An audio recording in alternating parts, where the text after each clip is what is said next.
So when I click the plot here, I will know where this way inside.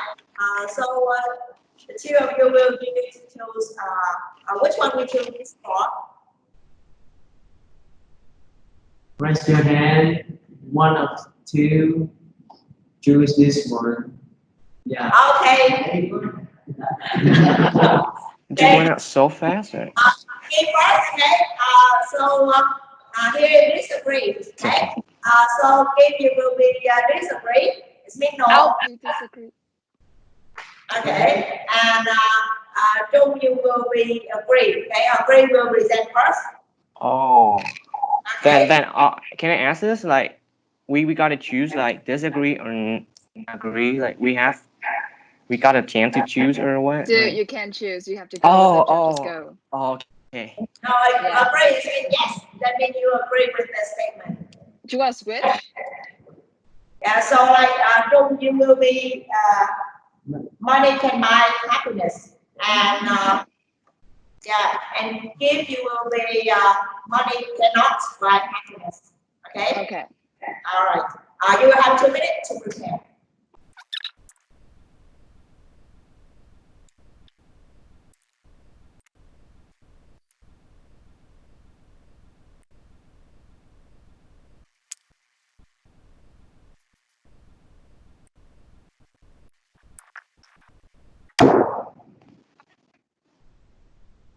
Okay. Time's up. Trung, you go first. Okay. Money. If money could buy happiness or not, that is a subject that been argued a lot in the last century or maybe the past few years. Let me define what happiness is when we reach an older and older age. So first of all, as a kid, happiness is that when you feel you want that toy and the parents seems to have the ability to give you the toys that you want or have the dishes that you are really favorite in. That is happiness when you are a kid. And growing older in high school, that happiness is that you can be with your friends, can have the clothes as they want, as they have, or you can have the motorbike that you really wanted when reaching high school. And from that point, money could buy you all of that. Is that when you feel happiness? When reaching to an older scale, a bigger scale, that is in university, um, when you reaching your dream school, or any of the university that costs a fees, right? And to actually get you into the school, you gotta have the ability to cost that fees, and that is you invest on something, you invest on your dreams, and that is what you need from the money that could buy happiness. Investing on your dreams and what we cost from investing that cost money.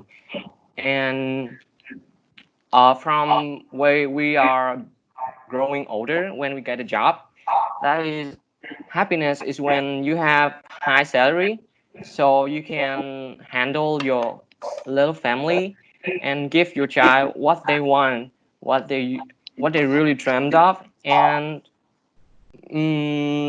maybe in the elderly when you are really want to take care of your parents, and money could come to that. Money could come to all the healthcare, and elderly that want to live a long lifespan. Usually, they comes with a better living condition, and that's come with money. Money could buy all of those things. And in a conclusion, all the stage of our life, money do buy us a lot of things, including facilities, and our lifespan, the thing that we dreamed of, and most of all is happiness. Okay. Thank you. Now it's the turn for Kim. Okay. Thank you. Thank you, Tính. Thank you, judges. Okay. Money. I don't think money can buy happiness. You know why? Because happiness is a state of a happiness. It's an emotional state. It comes from what you do inside. It comes from what things, little things you do. For example, you help some people. For example, you get a high mark, you get a high score, or you get into a good school. That is the state of happiness, and that comes from hard working. You know, that doesn't come from money. And money cannot buy you a lover or friends or even family. For example, you cannot ask for people to really love you because you have a lot of money, because a lot of stories, a lot of traumatic stories that come from that. Money can never buy you true love or core values of relationships between people and people, especially friends. Friends are created between bondings between two people, depends on common things they have with each other, depends on it doesn't depends on how much money you have to become friends with another. It depends on how you think is similar to each other. It depends on how what you believed. That those are the things that connects you. So you cannot buy money with that. And you can definitely not buy family with money. That is the solid fact right there. Okay. For, I'm just saying, I'm not gonna say anything bad luck or anything, but um even if you have tons of money, even you have all the money in the world, but you don't have anyone by your side, should that be the happiness I should aim for? No, that should not be the thing that I'm aiming for. That should be meaningless if you're living in a mansion and nobody lives there with you. Meaningless life with money, tons of money, but nobody, no friends, no lovers, no family by your side. Okay. So, and more money means more work, more responsibility. I know, okay, I agree that money can extend your life when you became older, or you can put money into medical facilities for your parents, for your friends. I know. But is it worth it that during the time they're feeling completely healthy, you were concentrating on the work to make you richer, to make you more money? Do you want that? Do you want to waste all the time that they are healthy and not spending time with them, or you want to spend time with them when they're in the medical facilities, and then you feel like you realize the true core value? So that is why money cannot buy you happiness. Thank you.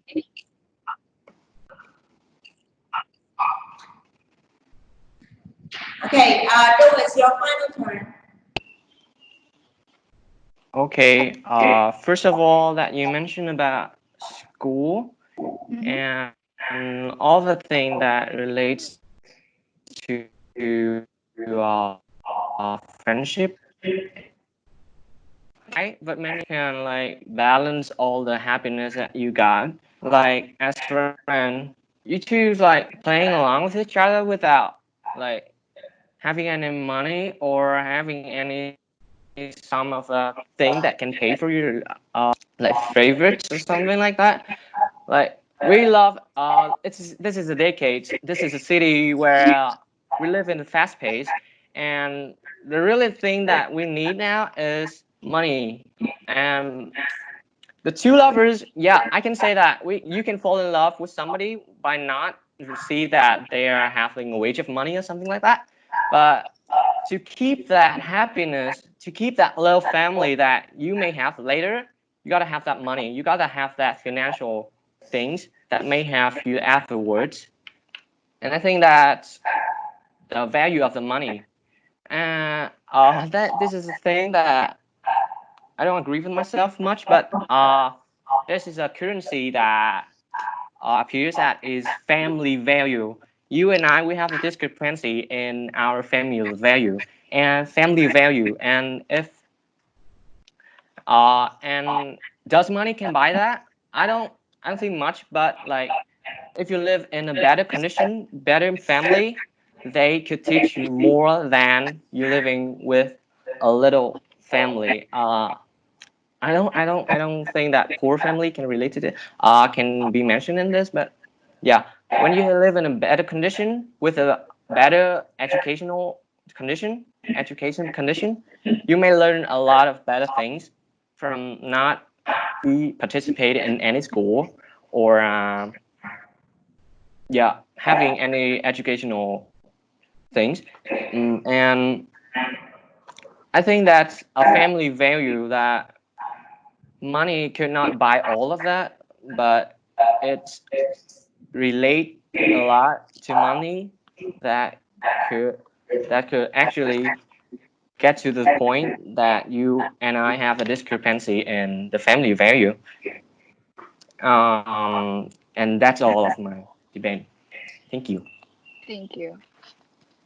Okay, thank you. Okay, Kim, it's your turn. Okay, you were mentioning earlier that money can buy you a lot of things. You have a high salary, then boom, you have happiness.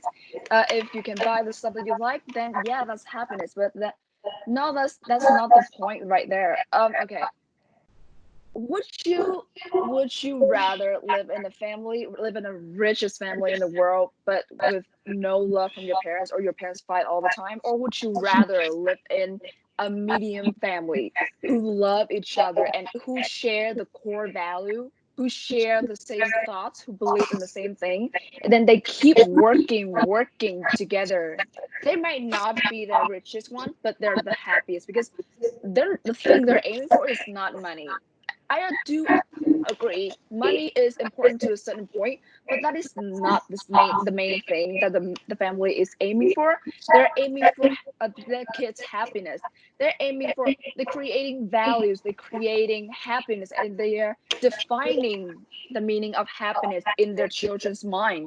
That is what's most important, because you can't have your kids turn into money making machines and not teaching them how to have a core value or core belief that money is just.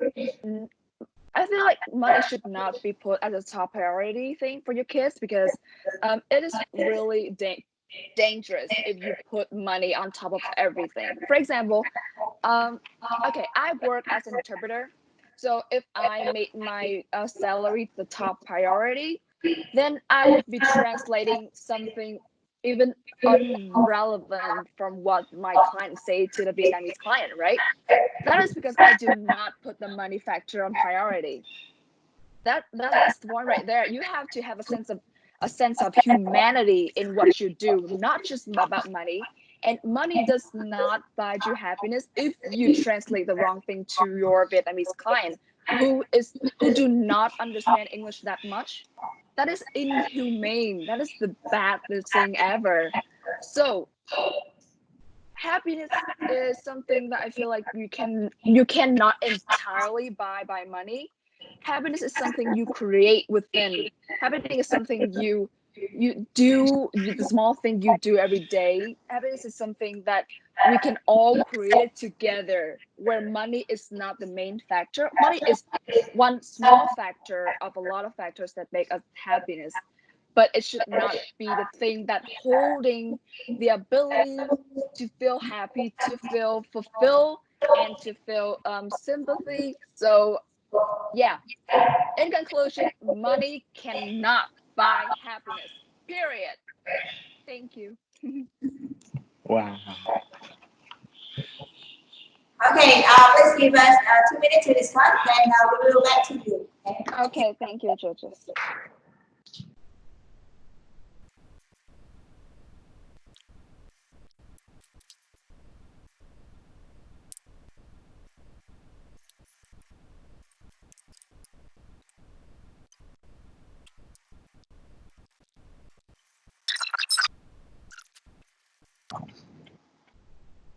Hello, Trung and Kim.